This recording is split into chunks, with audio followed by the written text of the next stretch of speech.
Whatever you do, don't fall asleep. Nightmare on Elm Street is a bona fide classic in the same pantheon as The Exorcist, Psycho, and Night of the Living Dead. Freddy certainly was a star, kind of the father figure who takes delight in killing innocents and delights in evil. He became a character in American horror, the equal of Frankenstein and Dracula. Just seemed like ancient tragedy in a way, so it felt very classical. It was about the story, and it was a really, really good story. This is a smart, interesting little movie. It deals with reality and fantasy blending. It was one of my very first jobs at all. I didn't really know what I was getting myself into. The scene in the bedroom where the girl is going up the wall. Nobody's ever really done that kind of thing before. No apologies, nothing politically correct about it. Pushing the envelope, Wes Craven, come on down.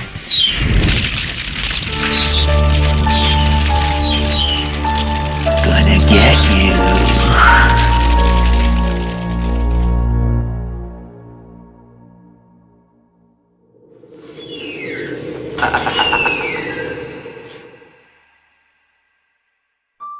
When I try to think of where becoming a horror film director came from, I can only speculate. First of all, I never thought of making movies until I was almost 30. I was raised in a fundamentalist Baptist church. Almost all social things of any import were really within the church. And one of the beliefs they had, besides you can't play cards and dance and smoke and drink alcohol, was that you don't go to movies because they're kind of the devil's playground. My father was buried in '45, somewhere around my 6th birthday. The few memories that I have of my father, I was really scared of him. He had an explosive temper, and you had the feeling like he could kill you at any time. It was just, one of those kind of guys. My first year in college, I came down with this very strange, unexpected paralysis. And during that time, when I came fairly close to death, I started writing poetry.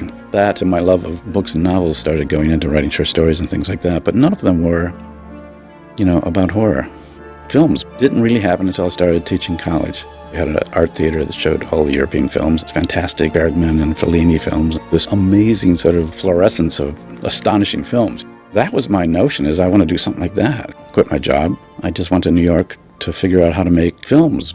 The whole idea of doing a horror film never would have occurred to me. Really, it just was a matter of my having been working for this guy, Sean Cunningham, who hired me to do some syncing up dailies. Around 1970s, when I first started to make films, I really didn't know how, and I was learning how to make all of these mistakes and how to make movies. In the middle of all of that, I meet this guy named Wes Craven. He was a rock. I mean, he was a terrific assistant, and he became a really good editor. After we had worked together for almost a year, it was like, I've got an idea, let's make a movie. We were able to get some people to put up money because of our previous relationship. Sean said, the backers want a scary movie. Do you ever think of writing something scary? I said, no. He said, well, go write something scary, and if they like it, you can direct it. On a weekend, in 3 days, I wrote Last House on the Left. Kind of a raucous, balls to the walls, escaped criminals doing horrible things movie. The picture turned out to be very, very strong. You got to see Wes's special sensitivity for this scary, dark arena. I don't think Sean or I thought that anybody would really see it. When it opened, it kind of created a sensation, and there were riots and protests, and people tried to get into the projection booth to destroy it. I felt like, hey, maybe we got something here.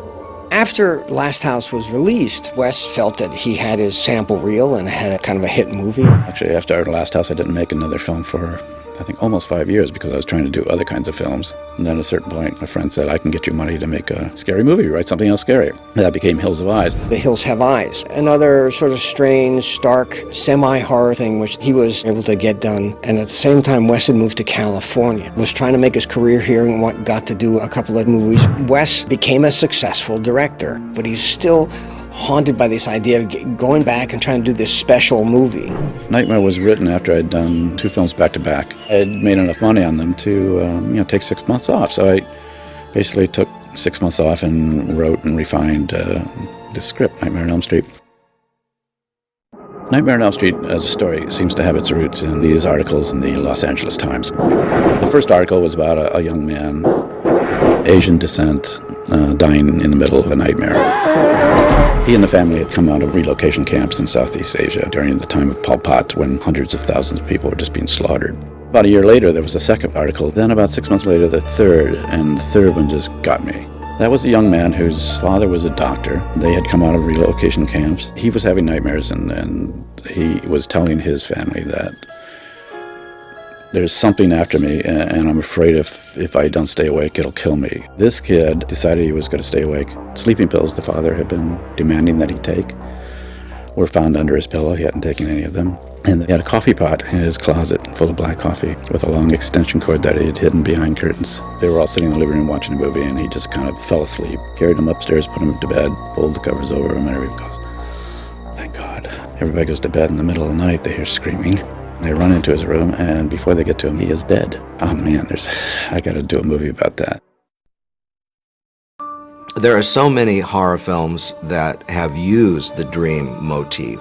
If we go back to The Cabinet of Dr. Caligari, the entire film is seen as a nightmare. They chose to make the sets distorted, expressionistic, nightmarish. But there was never a situation where a character lived exclusively in a dream world. Since I was in college, I've been writing down dreams and remembering my dreams, so I was kind of familiar with the whole landscape. I've always felt like nightmares are the horror movies of the psyche. Conversely, horror films are kind of the nightmares of a culture.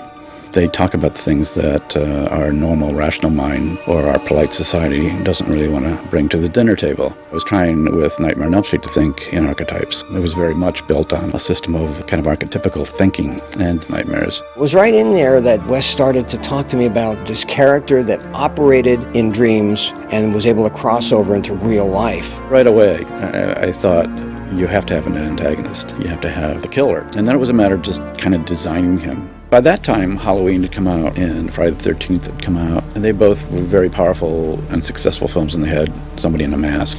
At a certain point I thought, kill him in fire, and then he can have a mask of just scar tissue, and yet he'll be able to be articulate. Fred Krueger, Mom! Fred Krueger! Freddy, the name, was the name of a kid who used to beat me up quite frequently. Where are you, Krueger? Krueger sounded very German and reminded me of one of the big war plants in Nazi Germany, and also it was an extension of Krug, who was the lead character in Last House on the Left. Freddy's hat was exactly the hat of a man who had scared me when I was a little kid, who I think was a drunk walking down the street. He just somehow knew I was there, and he stopped and he looked right at me and just held that.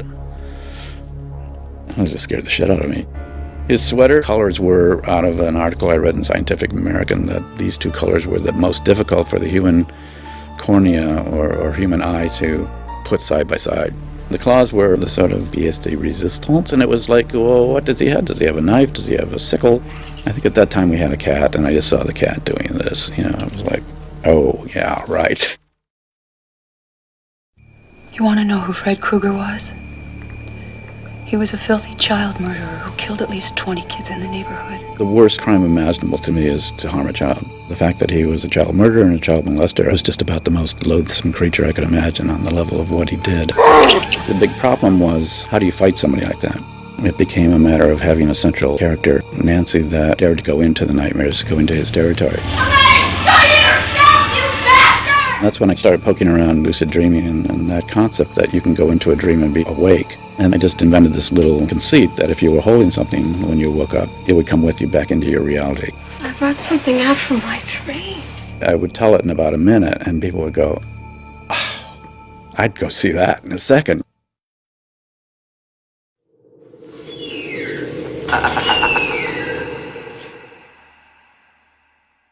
In the early 80s, I think Wes had his first draft of the script, and the agent had shopped it around. Most people just said, I don't know if it'll work. I just don't you have anything else? The only person that believed in it was Bob Shea. Bob was running New Line Pictures, which I think at the time was a 16mm distribution company. At that time, Bob Shea and New Line Cinema were a tiny little, almost a storefront in lower Manhattan. That wasn't who I wanted to, make the movie for 10 cents, so it went around to Hollywood too, but nobody got it except Bob. I said I thought that sounded fantastic because it had an element that I'm always looking for, which is something that all audiences can relate to, and everybody, of course, could relate to scary dreams and nightmares. Bob absolutely believed that Wes was onto something, and he wanted a shot at the big time. The bad news is Bob didn't have any money. He spent months and months, if not years, trying to get the money together to shoot this movie.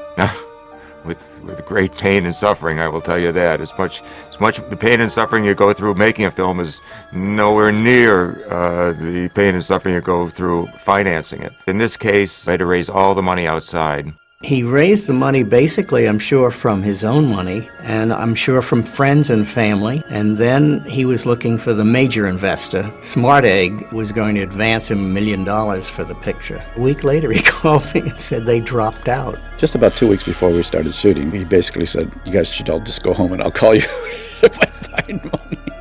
And it was like, oh man, so close, you know. Bob told me, go back to LA and tell everyone that they're going to have to just work for free for a while. John Burroughs, our line producer, put up his own money. I'll use my credit card and I'll pay the crew. It was like $8,000 or $9,000. I remember at that time, Bob has a thing about fingernails and kind of digging at them, and I looked over and they were all just bloody, and I realized the incredible amount of stress that comes from raising money and trying to get back into a picture. Somehow he found the money. We had one final meeting with Media Home Entertainment, a guy named Joe Wolf who owned that company, and they were big home video distributors. Finally made a deal where Joe Wolf could take over the whole movie if I didn't get my commitment together in 3 or 4 weeks. I managed to go to the Smart Egg guy and browbeat him into agreeing to put up the last few $100,000. Bob didn't like it, but he had to take it. He was stuck. We went ahead and made the picture, but Bob will always remember that he was really giving his blood. You know, he said, "John, I hate it, I hate it, I hate it." The casting director was Annette Benson. She started bringing in people for Wes to talk to. You know, you make a lot of decisions when you start off on a film in casting that you're going to be married to, and if you make one wrong decision, it can just kill the film. Nancy was played by this young woman who walked into the casting office, Heather Langenkamp. There was just nothing pretentious about her, but she was smart. She had an open face. She had a strong face. I remember the interview really well because it was the scene where I'm describing how my dream had this guy in it with fingernails, and I remember, you know, making that sound. Nancy. I remember looking at Wes, and I could tell he really liked it. He knew immediately that Heather was the right look, because he wanted a young girl who was smart looking, obviously pretty, vulnerable, but clearly had a good head on her shoulders. I'm into survival. The character that I love the most and have identified with the most is Nancy Thompson. She had a great sense that she could solve problems without anybody's help at all. I try to be like her, actually. Nancy definitely was this good girl, and her best friend, Tina, you get the feeling like she just isn't going to make it. When Wes cast me as Tina, I just completed my acting program. My agents at the time called and said, "You have an audition for this horror film." The thought behind it was that I'd be the sort of Janet Leigh character, and in the first couple scenes of the film you would think that I was going to be the heroine. That was obviously his lead. It was going to be his heroine. You found out a lot about her, and then you killed her. The device shown just to make it clear that I'm not going to be the heroine. Obviously when I die, that's a clear indicator. Rob was played by Nick Corey. Guys can have nightmares too, you know. He was a very interesting actor. He had a lot of soul, I thought, and a lot of empathy. I probably could have saved if I'd have moved sooner. He felt like he could play a character who wasn't a bad guy, but he hadn't had the breaks that everybody else had had. Johnny Depp had never acted, and Wes liked him and liked his look. Hi, how you doing? It came down to 3 guys. Johnny Depp was one, and there was just a name. I said, well, I'm thinking of this guy, which is not Johnny, and my daughter and her friend said, "Dad, Johnny Depp." Oh, he's sexy. He's so sexy. He's a dreamboat. Sexy and hot and good looking. His was a little bit more of a goody two-shoes character than I'm sure he was in real life. You know, he played such a pure as the driven snow kind of guy. Why would anybody want to kill me? Johnny had never been, to my knowledge, in front of a camera before. I won't screw up. He was just terrified that he wasn't doing a good job. Woo! You know, after we were shooting a while, I said, "Johnny, you're doing great." One of the conditions when we got the rest of our money was that we needed to have a name, at least a name or two, so that we could sell the picture foreign. We were so excited by the fact that John Saxon was willing to do it. John Saxon came on board, and he was quite a name at that time. He was a very well-known actor, and he had been part of the Hollywood studio system before it was disbanded in the 60s. He was a heartthrob when I was growing up in Caldwell, Idaho. He was the kind of actor that girls sent away for the 8x10 glossy. How you doing, baby? He played my dad perfectly, and I felt very secure at all times when I was around him and acting with him. Ronnie Blakely played Nancy's mother. Are you okay? She had been in Nashville, the Robert Altman film. Fred Krueger can't come after you, Nancy. He's dead. Ronnie Blakely, she had an incredible life. She'd hung out with Bob Dylan, and she had been nominated for an Academy Award. When I met Wes Craven, I was somewhat surprised to see that he was such an elegant, soft-spoken man. It was a thrill to work with him, and he couldn't have been nicer. Are you okay? I'm okay. I felt very close and friendly with Heather and admired her a great deal, so we hit it off very well. We actually did spend a day or two together before the shoot where we went out and shopped for prom dresses at the Galleria, pretending that she was my mom at the mall. I loved this scene in the kitchen where she's treating me like I am crazy. She slaps me. Ronnie really slapped me. We both were very buried in that scene. The casting of Freddy was a really big deal. I mean, it would rise and fall on Freddy. My first thought was that because of the physicality of the role, I should go with somebody who was like a stuntman. It was very quickly apparent that they were not in connection with that part of their psyche at all.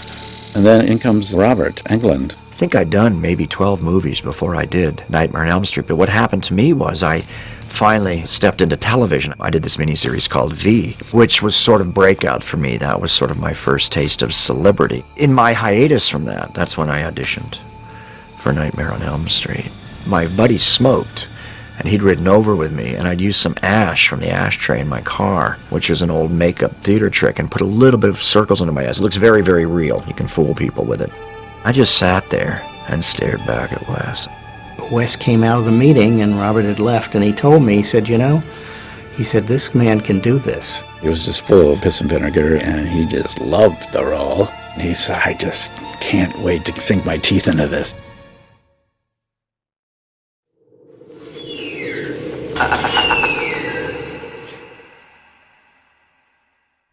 When Wes started shooting Nightmare, there was enormous pressure on him because he had believed in it for so long, and now it was sort of like put up or shut up. And he was working with an insufficient budget and a very short shooting schedule, trying to figure out how to do it. I think we had something like 32 days. It was tight. It was very, very tight. You know, as a director, you just never know whether you can cram all of that, 10 pounds of stuff into a 5-pound bag. It was a small budget movie that pretended to be a big budget movie with multi-units. We did not have a lot of time for what we had to do. But we found very talented people who were willing to work for the money we had and were able to take a few $1,000s and turn it into a bed spurting blood or something like that. Cinematographer was Jacques Haken, an absolute perfectionist. He wore an eye patch when he was shooting, and when we asked him why he did that, he said, because I don't want to close my eye, but I don't want any distraction, so the eye that was not to the lens had an eye patch. He was one of these cameramen that in the screening room when we ran the dailies, he'd run up to the screen from his seat. Oh my God, look at the lighting over here in this corner. But his work was good. His work was beautiful. Wes had dreamt up all kinds of weird things, and he would get together with Haken. He and Wes were working very tightly together to get what they wanted. We do plan shots. There's a lot of storyboarding involved, and it's very premeditated. But you still have to leave room open for free thinking. You see a hand and your eye is drawn to it. There's your close-up of the glove. And watch Robert Englund, sort of flip out in that makeup and go, where's the heat? And make sure we get that on the film. The shooting was done at Desilu Studios, what used to be the old Desilu that some independent equipment house had purchased. We rented the space and we actually built the whole house on the stage, first and second floor. Then we shot in West Hollywood. There's a wonderful little street called Genesee that when you pull onto it, it's like you're in the Midwest. It just has beautiful overarching trees. So that was our exterior location. It's a very noticeable house. I do remember it really vividly. A lot of the scenes at that front door and the rose bushes and the trellis, I do hope those people forgave us for anything that we broke. The neighborhood was very upset at us. There wasn't too many films going around on the streets in those days. Then they became interested in the picture when they saw us shooting at night and when Freddy was out walking around. Oh, look at him, there he is, I told you, what a gruesome. And so we were starting to get crowds coming around. And then we shot in Venice, California, some of the back alley stuff. I've often thought, I wonder what all those neighbors thought in the middle of the night, because I was screaming at the top of my lungs running down this alley. The boiler room was a power plant of the Lincoln Heights jail. We went down and looked at the basement, and it was just perfect. We looked at a lot of boiler rooms, and most of them were very clean and kind of, contemporary, and I wanted something very dungeon-like. And this one just fit the bill. It was just creepy. I mean, it was clearly a place filled with so much anguished emotion. God only knows what happened in there. All the pipes had been wrapped in this insulation, and it was all broken open, and this stuff was falling out. A year later, we discovered that the place had been closed down because it was just full of asbestos, and I realized we were all in there sucking up asbestos for like a week. It's guerrilla filmmaking. One had to really be prepared and stay immersed in what you were doing because the whole movie is special effects. I just kind of assumed that that's the way movies were made in Hollywood, Only lately when I see like how the A-list stars are treated, I'm like, wow, that was really low budget, wasn't it? But I had nothing to compare it to, so I was perfectly happy. We laughed a lot on the set. In a horror movie, there's so many ludicrous things going on with the stage blood and the makeup and the melodramatic style of acting sometimes that you really have to embrace because everything around you is larger than life. But you kind of got to giggle, and Wes certainly knows that and encourages a little bit of that so then you can get down to business.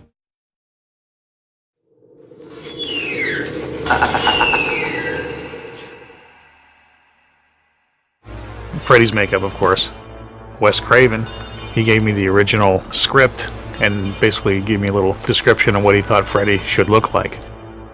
I did 5 different sculptures of what I thought Freddy should look like based on burn makeups. I did a lot of research. Wes kind of mixed and matched different things on each sculpture, and then we came up with a final look. When I first showed Robert, he was just excited. It was going to be a lot of fun to play this character.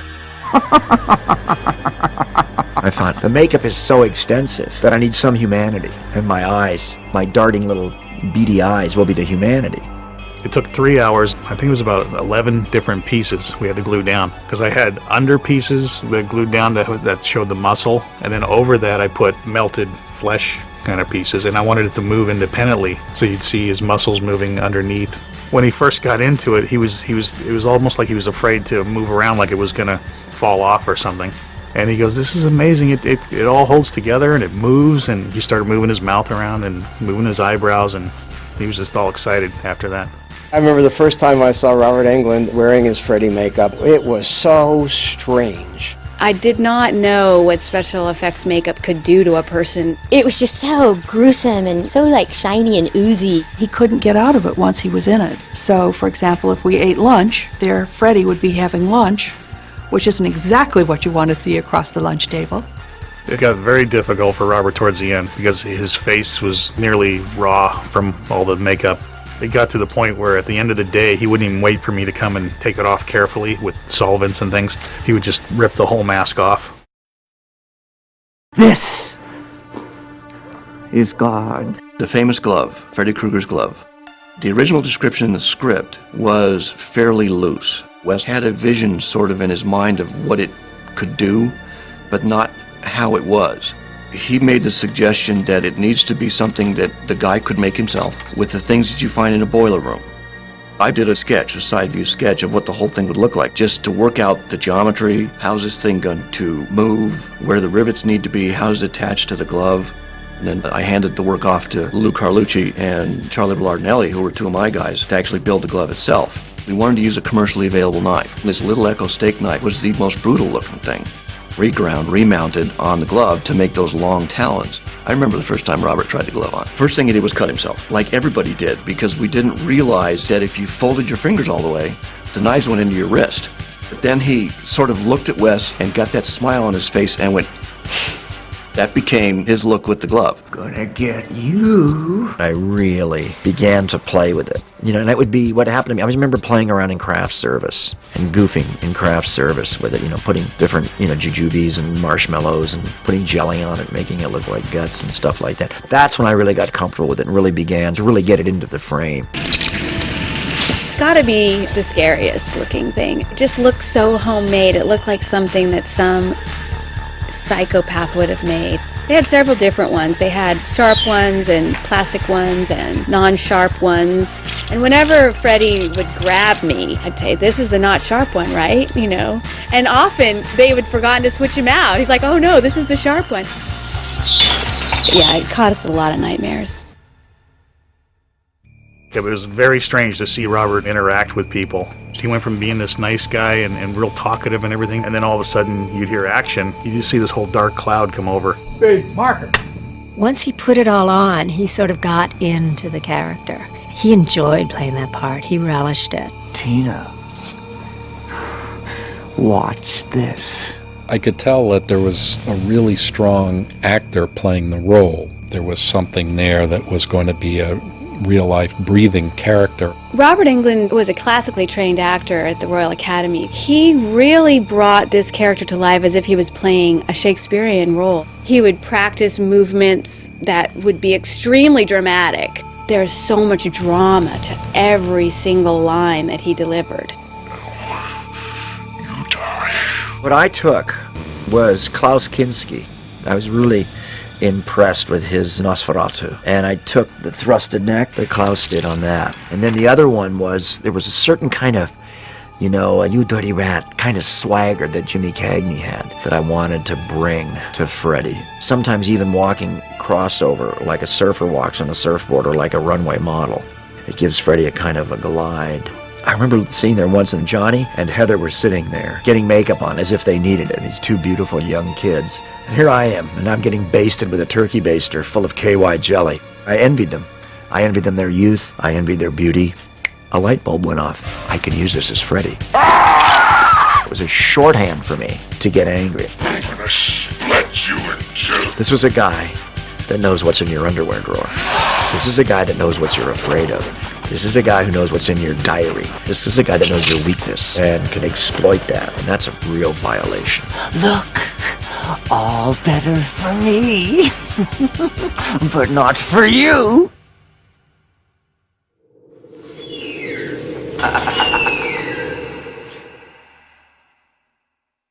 Wes Craven had a tremendous mind for effects. He was so good. I could sit there and he'd tell me what he's going to do, and I'd say, we can't shoot that, Wes. We can't. Jim Doyle was our effects man. When Wes would talk to him, he'd understand. Nightmare was a low budget movie for what they were attempting to do especially. I think we had 80 effect shots in a 90-minute film. Wes, being an experienced low-budget director at that point, was able to use the budget to his advantage. My feeling about special effects were twofold. One, I wasn't terribly expert in it. And two, I couldn't afford them anyway. So everything was pretty much practical, which is a film term for just done physically. We worked our way through ideas for some of these nightmares that would give him the bang on the screen. Every scene has some really innovative effect in it. Wes was always the instigator. Any idea would be great. Okay, how are we going to make that today? The very first one was in the alleyway when Freddy's arms stretch across the alley. The idea seemed so simple, and yet the effect was so bizarre. It was just something that you weren't expecting at all. Oh, the alley scene, yes, that was very high-tech. His arms stretching out were literally a guy on two garage roofs, one on each side of the alley, with a fish pole. They were air-assisted to be able to extend, and then they were just marionetted from two guys with fishing pole rigs, one in each garage on each side. That's as complicated as that had to be. Freddy's face getting pulled off, that was a puppet. I had to build a whole puppet of Robert, head and torso, and I had to put his face on, but I couldn't glue it down because it had to smear off like really easy. So I just used KY jelly and just loaded it in there on the skull face. I think it was one take, just... Much of that stuff was just very, very, very simply done. Simple one was he wanted to have a figure pressing against the wall then showing the whole figure of the man. I said, how are we going to shoot that? That scene, they literally, I remember at 8 in the morning, they're like, how are we going to do this? And Jim Doyle's like, well, I really think we should just go out and buy this new material. It's called spandex. Yeah, the rubber wall that everybody thinks is rubber. I went off down the fabric store and got spandex. So then we just made a panel of it, stuck it over the bed, and pushed on it a couple times, and it was like, this might work. That would be me. That would be my face, is Freddy in that particular shot. Nancy stirred. I think that's my hero shot. Freddy's got to come back. We didn't know what it would look like. I just said, just press your face against it and press your hand out. And we'll see how it looks. And we looked at it like, whoa, that's really terrific. But, you know, it cost 10 cents.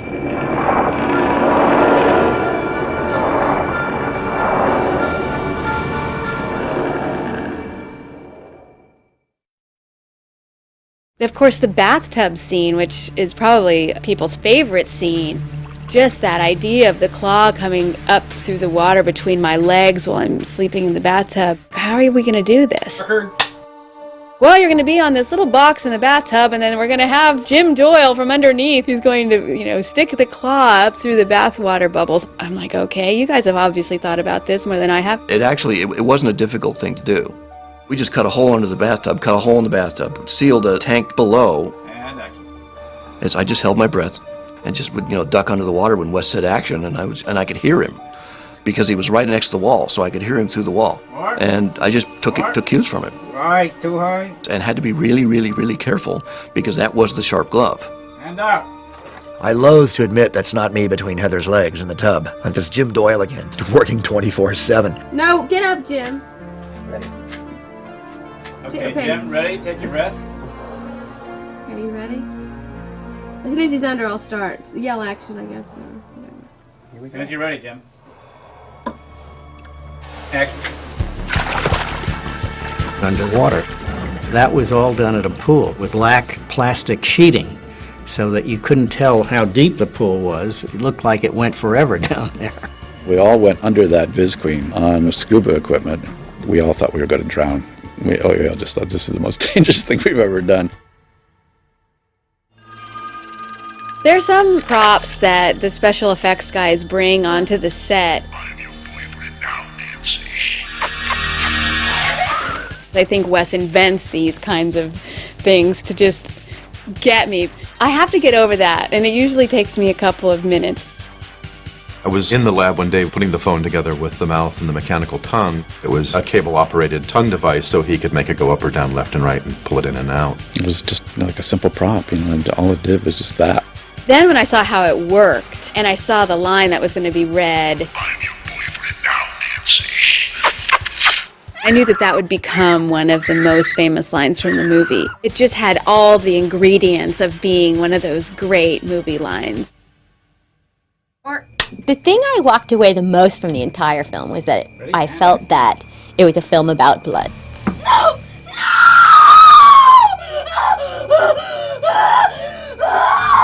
It was like every scene was too much blood, not enough blood, the blood's not red enough, the blood's too sticky, the blood's too thin, cue the blood, more blood, less blood, splash the blood.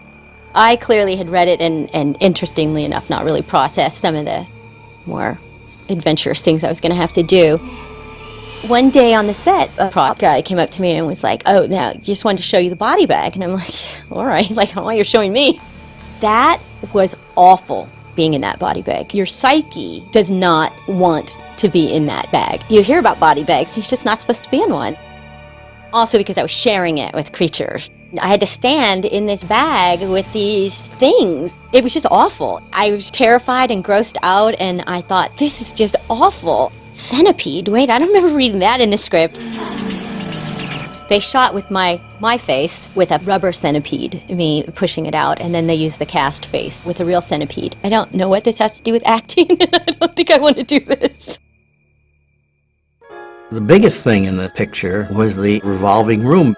The upside-down room that they used with Tina, who was shown to be on the ceiling. I had no idea how they were going to do that when I saw the script. I'm still not absolutely clear how they did do it on production. It was critical that Tina's death had to be something that was completely otherworldly and completely confusing to the audience. The idea actually came from the Fred Astaire film Royal Wedding, which had a great sequence of him dancing around the rotating room. You can do that? I said, well, I think we can. So I went ahead and looked at the logistics. So yeah, I think we can do this. We spent a month to get this thing done. Built the framework and then built the room inside of that. All sorts of superstructure underneath because it had to kind of have a structural integrity no matter what attitude it was in. Floors, walls, ceiling, everything is framed in 2x6s and double layer plywood because nothing can move. Every little thing had to be reconsidered. What are the decorations in the room? How are we going to nail them down when the room turns? Everything in the room, all the curtains, anything that would flop or move was just starched to hell or pinned down. We strapped Amanda's boyfriend down to the floor. We had his hair totally lacquered. And then there were two kind of jump seats that were bolted to the wall, and the camera was bolted to the wall. The cameraman had himself strapped into a chair, and he kept the camera on, and he went around with the room. We turned the room by hand, me and 3 or 4 guys. It was very spooky when it was turning all by itself. It was horrifying. I mean, it was the only scene I think I've ever been part of that was more frightening in real life. What if it falls off its hinges? Or what if somebody falls out of the hole and lands on the ground? It just seemed like so much could go wrong. I was pretty scared going into that. I was afraid for my own physical safety because I kept thinking things were going to fall on me. I thought I was going to fall out. This has a lot of elements to it that seem really dangerous.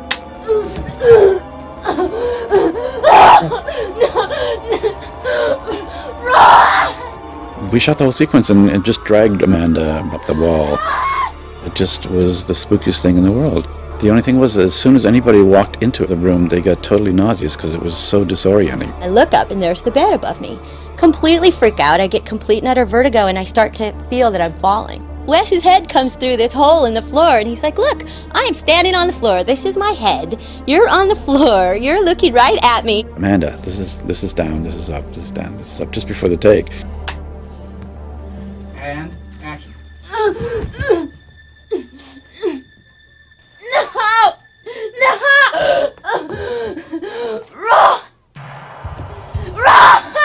Just the most bizarre thing I've ever been asked to do. It was a mess doing the whole thing.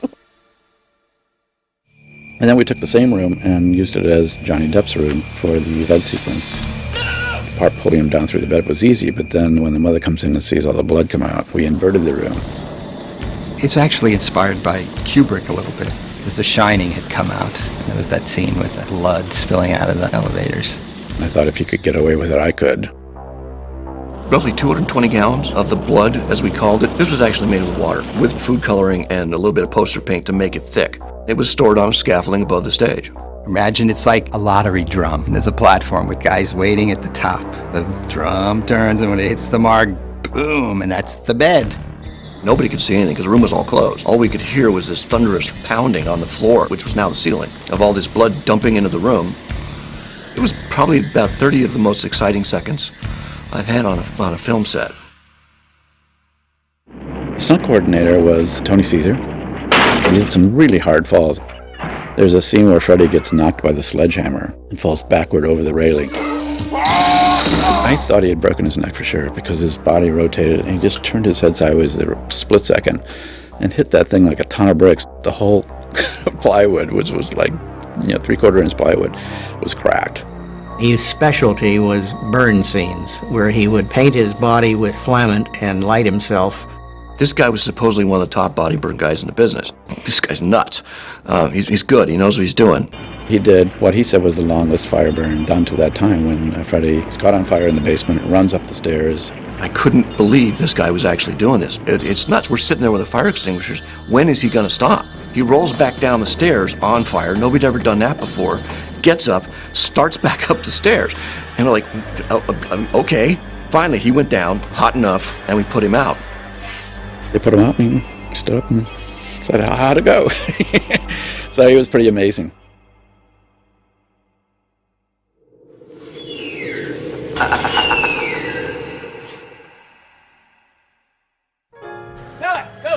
At the end, as we were finally winding down, and I'm sure the money was running out, there were some days where there were some extra people on the set kind of looking at us, and I got the sense like, okay, these must be money people, and they must be nervous that we're not done yet. In the middle of all of this, I was talking to Wes and asking him how it was going, and he was telling me about the shortage of time and money and so on, and I volunteered to come in and try to shoot second unit to pick up shots, and I said, look, just tell me what you need, and I'll go try to get the shots. You'd work for 12 or 14 or 15 hours, and you wouldn't get everything that was on the call sheet. My day-to-day concerns were keeping people working. We had growing discontent with the crew because we were falling behind. I asked Bob, what do I do? I've never produced before. I've never represented a studio on a production. Bob said, just keep pacing back and forth, looking at your watch, and sign. One day, we were doing an inside scene where I was running through the alley and I'm being pursued by Freddy. Cut my foot open, and I remember Bob Shea going like, do you really have to go to the hospital and get stitches? I'm like, I think I do. Oh, this actress, gosh. So what? Her foot is bleeding a little bit. The scene where Heather puts her foot in the carpet and it sinks through, that was one of my dreams, one of the horrible dreams that I had had when I was a kid. Wes said, okay, Bob, this is your idea. If you think it's so great, why don't you direct this scene? Yeah, well, no, it was one of the times that Bob visited the set, and it was towards the end, very, very end of the shoot, and I think it was about the time he was getting ready to pull the plug. Bob was standing right behind me saying, you got to shoot, you can't do that, cut this scene. I said, Bob, why don't you direct it? Wes deigned to let me do it, mostly because if somebody didn't do it, it wouldn't have happened, and I thought it was an important part in the movie. The ending of the film was a huge conundrum. Wes wanted Heather to come out of the house, turn to her mother and say, well, God, I had this very strange dream last night, and then go off to school. But I didn't think as a commercial matter it was the kind of thing that was going to work. In the good horror films I've seen, there's always a twist at the end that scares you a lot. I begged him to write some kind of twist. There we go, ready, and action. Bob wanted a car to pull up and Nancy to get into it and then see Freddy at the wheel. We had a lot of arguments about that. Wes said, that's terrible, it's really bad, you're screwing up the whole thing. And so he tried, and I tried, and we all were working on different things. It is a little disconcerting shooting all sorts of different endings as an actor. Who's in charge here? Let's just make an ending. Let's just get this over with. Bob wanted to have a hook for a sequel. I thought it was demeaning to the picture, didn't need it, and all those things. But I have to say, was very grateful to Bob for making the picture possible. So we reached a compromise. Freddy wouldn't be driving, but the car itself would have Freddy's stripes. And then you cut to the mother, which is one of my favorite things. Bob, we have to have this last shot of, pulling Ronnie Blakely through the door. You don't need that shot. Give us one shot. Okay, you can have one shot. And so we rolled, and that thing just flew through that. I don't know how they did it, but, it was one take, and we were out of there. We shut down, and that was it. The editing was done in New York. That was obviously because we didn't even have an office out here at this point. The first time I saw the film, Bob and the editor and I sat in a screening room and they rolled the film. Film finished and the lights came up and there was a long pause, and then Bob turned around, put his arm over the chair. I'll never forget this, and looked at me and says, do you think there's a film there at all? I said, yeah. I think we cut for, 4 or 5 weeks. Suddenly this terrific film emerged. It was intense, but very, very exciting. The big challenge was how much to show of him physically. We didn't want to overdo it in terms of the scary thing in the movie being too much in your face. And of course his voice was so good as well that he was able to create tension without seeing him. One of the really effective things about this movie is that when you're shifting between the nightmares and dreams and actual reality, it's not that obvious. I thought it was great what Wes was doing, because half the time I couldn't tell what was a dream and what was reality, even in the dailies. It fed in beautifully into what we tried to do editorially, which was kind of seamlessly go from reality into dreams. I think it played into the movie in a really wonderful way, so that often you wouldn't quite know where you were. The sound of Freddy's fingers rubbing on metal. Wes spent quite a bit of time with the sound editors getting just the kind of sound that would make your spine tingle. Then we hired a composer, Charles Bernstein, who turned out to be brilliant. This was a very low-budget situation. So our early conversations were kind of about how we were going to do this thing on very little money. I suggested to Wes, maybe I'll do this thing at home, and I'll play all the instruments, and I'll sing all the parts. I think I can do this thing without an orchestra. I want to have a theme to the music that is unmistakable and that we can have reoccurring throughout. And I'd written this little doggerel thing in the film, 1, 2, Freddy's coming for you, 3, 4, better lock your door. I said, maybe you could set that to music. Da, da, da, da. 1, 2, Freddy's coming for you. It's very thematic, but I wanted it to have a melody. Da da dee da da da da da da da. We had to deal with the rating board, which made us cut some things they didn't like. You know, I tend to block bad memories, but I do remember that the whole blood coming out of the bed had to be cut short. And I know that we had to cut short Amanda when she hit the bed. There was a big splash of blood. They made us cut that off very short. It was extremely painful to have to do that. I still, to this day, hate that sort of censorship. I really started getting excited when we took the film to MIFED in Milan, which is a foreign film sales convention. All of the skeptical investors and home video people and all the yada, all of a sudden they would get very quiet when they walked out. Everybody had a sense that this was a film that was really going to work. Everything is together. We've got a release date. Publicity was out and the TV spots and everything had been done. It was a big deal for us.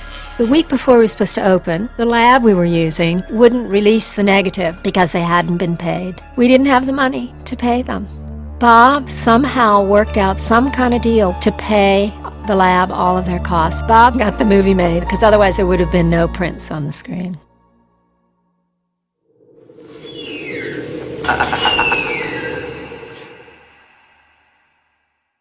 That weekend the film did well. I think it was #1. Beyond any expectation, it just became a big hit. Wes was a wonderful director, and Bob Shea is fabulous. We have a new producer in town. It's a hit. People were lining up down Broadway to see this movie. It was like live theater. I mean, people were running down the aisles, talking to the screen. Don't go there, don't go up the stairs, you know, girlfriend. Don't fall asleep, he's behind you. They were seeing something that they had never seen before. It was a confirmation of all these things that Wes had been trying to make people understand for years. He was so right. As it played, its reputation grew. All over the country. It wasn't just a New York movie or a Los Angeles movie. Nightmare on Elm Street played for everybody in all cultures because everybody has to fall asleep at night. It became a cultural phenomenon. I did a show once with Robert, and as soon as Robert walked out, the kids stood up and started chanting, "Freddy, Freddy." I have never liked him in the way that his fans liked him. I always felt like he was like the sickest, most depraved, disgusting, evil, devil character. That's what's wrong with our world. Are the Freddy Kruegers in our world. I was watching television one night, and the President of the United States referred to Freddy Krueger. The truth is that when you take a walk down our opposition's memory lane, it starts to look like Nightmare on Elm Street. It's become part of the culture.